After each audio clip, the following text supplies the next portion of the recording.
Hello everyone, I am back from my holidays and now is the time to start putting out videos again.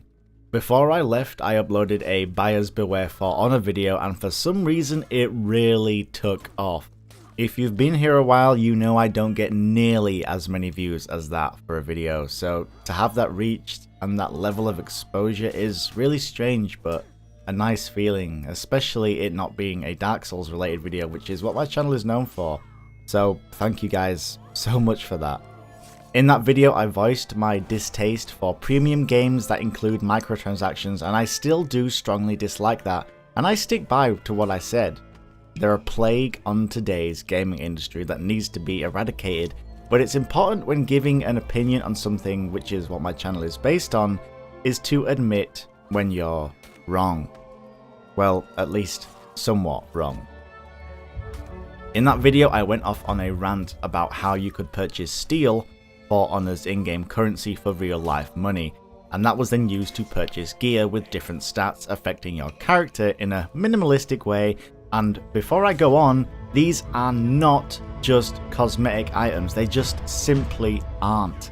They give your character various attributes depending on what you choose, but like we know, these stats only carry into the 4v4 Dominion game mode. In the more traditional 1v1 and 2v2 arena, stats will not come into effect and will be focused on skill, which is good. I would not have that any other way. But I've seen and heard people defend the use of microtransactions by saying, well, no one will play the 4v4 game mode anyway, it's not how the game was meant to be played, or the Dominion game mode isn't the developer's true vision. And if you ask me, that's a rather shit excuse, honestly. If it's not their true vision, I don't really feel like they'd put so much emphasis on that game mode when showcasing the game in its initial phase at the various conventions it was shown at. If it's not how the game was meant to be played, then why is it in there in the first place? Because it's big, because it's exciting, and will appeal to the largest audience possible. Not everyone likes or enjoys an arena-style game mode such as 1v1, so credit given where credit is due. Ubisoft Montreal has tried to open its game's doors to as many gamers as possible, so I'm thankful for that. But to completely ignore the existence of a game mode in a game you're trying to defend just because you don't personally like it seems idiotic. But moving on to the microtransactions, this is a £60 premium game, I don't know the dollars equivalent off the top of my head, with a £30 pass. That's not too uncommon in this day and age to have these things go hand in hand. The season pass will net you 6 new heroes 7 days before release, an elite outfit to go along with those heroes, a day 1 war pack, which I'm not sure what is, I think it's just a bundle of gear, but anyway, 1 exclusive emote for all the characters, 3 exclusive emblem outlines, 3 scavenger crates to unlock gear for said characters, and a 30-day champion status that gives you an XP boost for, well, 30 days. Now the question I pose to you, ladies and gentlemen, does that right there sound like it's worth £30? No, I didn't think so. But with that said, it's very, very hard to dismiss why it has to be like this. For Honor, much like Rainbow Six Siege, which For Honor is taking much inspiration from regarding their business model, is planning to release quote-unquote free DLC in the form of maps and game modes to everyone, despite whether they have the season pass or not. And let me just put emphasis on this, you do not need the season pass to get access to the new maps or game modes. These will be given to everyone. Moving on to the heroes, for the season pass holders, these will be available 7 days earlier, already unlocked and ready for customizing.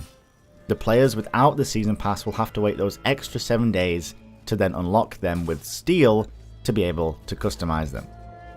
Now I'm not sure if to be able to play them you need to unlock them with steel.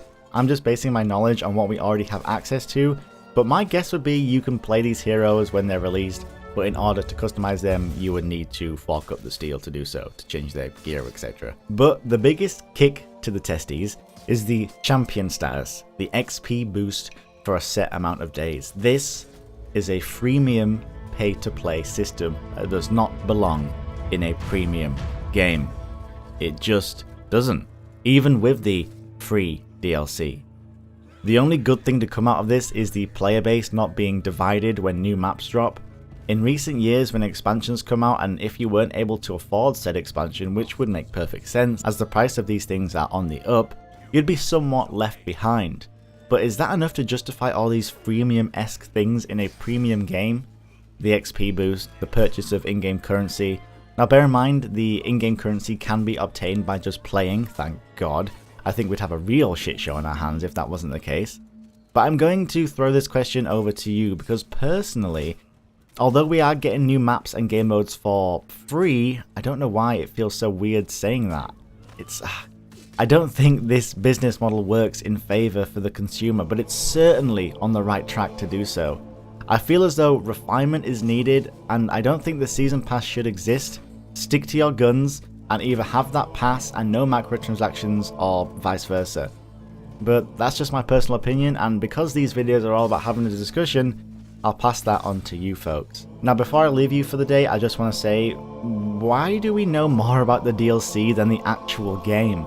They've put so much more emphasis on what we will be getting in the form of downloadable content rather than what we're going to be playing at launch, and this isn't an uncommon thing. It seems more so now than ever we're being told what our pre-orders will get us in the form of bonus content rather than what we're going to actually see in the game, which is just, stop that, please. And as always, take care everyone, be good to one another, and it's nice to be back.